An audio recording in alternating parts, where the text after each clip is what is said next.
Welcome to Zombie Life with me, Dead Ned. Today we're going back to the 80s with a look at the classic zombie romp with its severed tongue firmly in its rotting cheeks, Return of the Living Dead. Completely different in tone to previous zombie films like George A. Romero's classics Night of the Living Dead, Dawn of the Dead and Day of the Dead, which was released the same year of 1985, or some of the classic Italian zombie flicks like Zombie Holocaust and Zombie Flesh Eaters. Return of the Living Dead definitely has plenty of humour whilst retaining some good old-fashioned zombie horror. To be honest, anytime I see zombies chowing down on helpless victims, it gives me a bit of a chuckle whatever the movie. The film was based on a novel of the same name by John Russo, a one-time collaborator with George A. Romero. And when it came to making Return of the Living Dead, Dan O'Bannon, one of the Alien movie creators, was brought on board to rewrite the script, and he ended up directing it. The original novel was meant to be a direct follow-up to Night of the Living Dead, but O'Bannon's script rewrite made sure it was completely different from Romero films. So, let's take a look at this zombie classic. The film begins at a medical supply warehouse, where foreman Frank Johnson lets new employee Freddy in on a secret that the film Night of the Living Dead was based on a covered-up top-secret incident where an experimental army chemical could reanimate the dead. The chemical drums and zombies were shipped to the medical supply warehouse by mistake, and Frank thinks it's a good idea to impart this knowledge and show Freddy the highly dangerous chemical drums, even though he's just started on the job. I mean, what could possibly go wrong? Hey, these things don't leak, do they? Leak? Hell no. These things were made by the U.S. Army Corps of Engineers. Oh dear, and without further ado, cue 80s synth soundtrack and a title sequence that shows the gas spreading throughout the factory. Freddy's thoroughly unlikable friends who have no regard for road safety decide to pay him a visit at the warehouse. I mean, these assholes have dinner written all over them. They arrive, but hang on, Freddy doesn't finish work for another 2 hours, so they decide to go and hang out at a nearby cemetery. I just want to party! Okay then. Frank and Freddy wake up and realise the body that was in the drum has disappeared. They soon discover half of a reanimated dog beat it with a crutch. Hear a reanimated corpse pounding at a door. Put two and two together that they've seriously f***ed up. They then decide to call their boss Bert. We're gonna call the boss. Meanwhile, in the cemetery, those crazy punky friends of Freddy are listening to tunes on their ghetto blaster, and one of them decides to take all of their clothes off just because. Bert the boss arrives at the warehouse and says they must destroy all of the reanimated corpses. How do you kill something that's already dead? Good point, Freddy. We're not easy to put down. Destroying their brains is their solution. They give it a go, but no joy. Sorry, fellas, doesn't always work. See? No brain, still talking. Then they chop the poor fella's head off. Nope, I'm still alive. We're pretty resilient. Things look hopeless until they decide to take the now headless living corpse across the road to Ernie, who works at the crematorium. The rebellious fashion challenge teens are still partying in the graveyard, spouting meaningful dialogue like, "What do you think this is all about? You think this is a costume? This is a way of life." Deep stuff. Freddy, Frank and Bert arrive at Ernie's, who to be honest already looks dead. They explain to Ernie that the body, now chopped up into bits and in bags, are in fact rabid weasels who need to be burned alive. He doesn't buy their bull, so they show him the wiggling body parts. Tina leaves the party to go find Freddy, who is busy with his new friends incinerating the body bits in the furnace. Things are looking up, but wait. The toxic smoke from the burning body comes out of the furnace chimney just as it starts to rain, sending toxic raindrops splashing back down to the cemetery soil and all over those worthless punk teens. I mean, what are the chances? Damn it! It's that rain! It's like acid rain! Frank and Freddy are turning paler by the second, and they start to feel pretty sick. They figure it's something to do with being sprayed in the face by toxic gas. Yeah, you figure?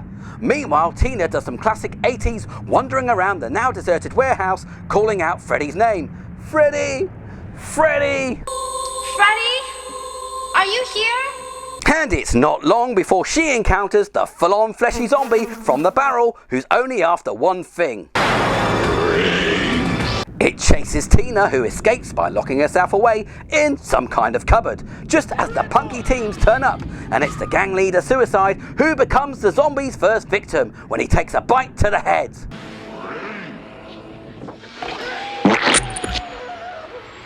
Awesome kill! A couple of ambulance guys turn up and determine that Frank and Freddy have no heartbeats. Well, it's a puzzle, because technically you're not alive. Outside, Tina and her friends continue to shout and talk all over each other, and then run for a graveyard just as a shitload more zombies start coming out of the ground. Trash, the girl who liked getting naked, gets surrounded and devoured, adding another zombie kill to the tally. The two medics head back outside to the ambulance, which is a big mistake, as a horde of zombies tuck into them, adding 2 more deaths. Yep, they didn't last long at all. Tina is reunited with boyfriend Freddy, when along with 2 of her friends, they escape to the mortuary, ranting to the others that there's hundreds of reanimated bodies rising from the ground. There's 100 of those things out there. It's not long before the zombies try and break their way into the mortuary. There's a classic musical montage of lots of barricading windows and doors and more shouting. The windows in the chapel! Freddy and Frank are getting even worse, and Ernie declares that even though they're still alive, rigor mortis is setting in. You're dead. You're dead, man, and you're gonna turn into one of those things out there! Alright, calm down. No need to get hysterical. 2 more ambulances arrive, but the medics last about 5 seconds before becoming the next victims.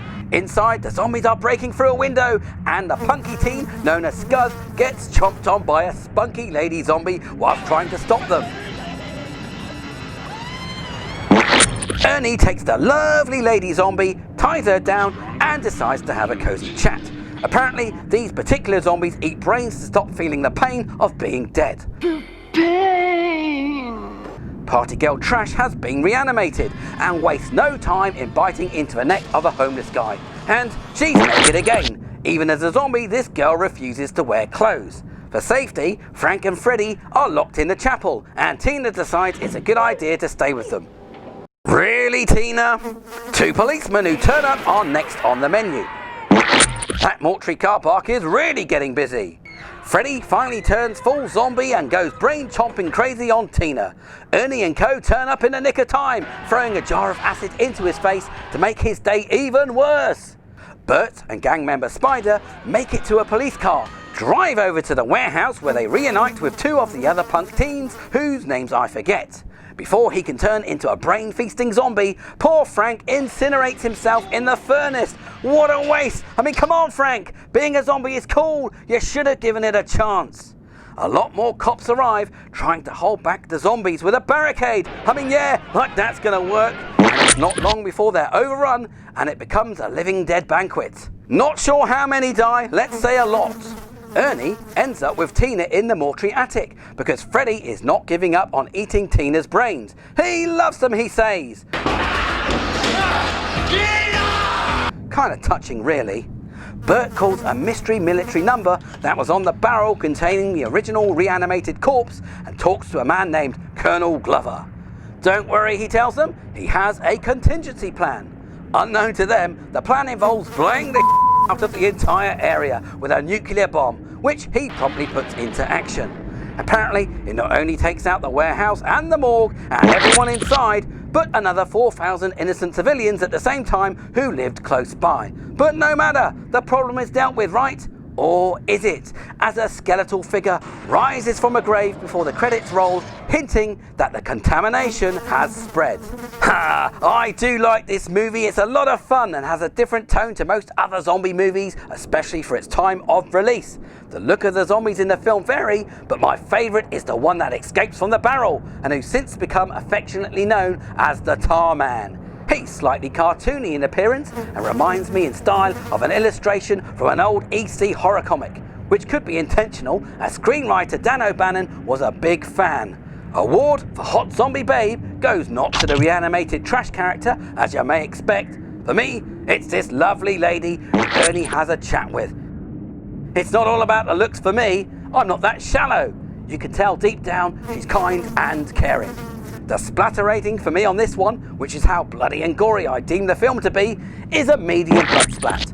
Not as gruesome as a lot of zombie films, but it still has its fair share of zombie munching, which brings me onto my favourite zombie kill. For me, it's back to the lovely lady zombie, when she bites down on Scuzz's head and keeps going even though she's half the woman she used to be. There's a great blood spray, very arty, and the initial bite has great technique, taking a nice chunk out of Scuzz's head, which proves fatal. If you're a true zombie fan, this is well worth checking out, and it also spawned 2 sequels, Part 2 and Part 3.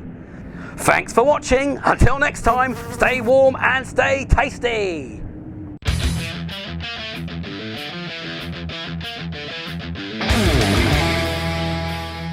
Hey zombie lovers, hit the subscribe button now so you'll never miss an episode. I'll be up to all kinds of things, from playing board and video games, reviewing absolutely anything horror related that takes my fancy, or sometimes just talking about my zombie life.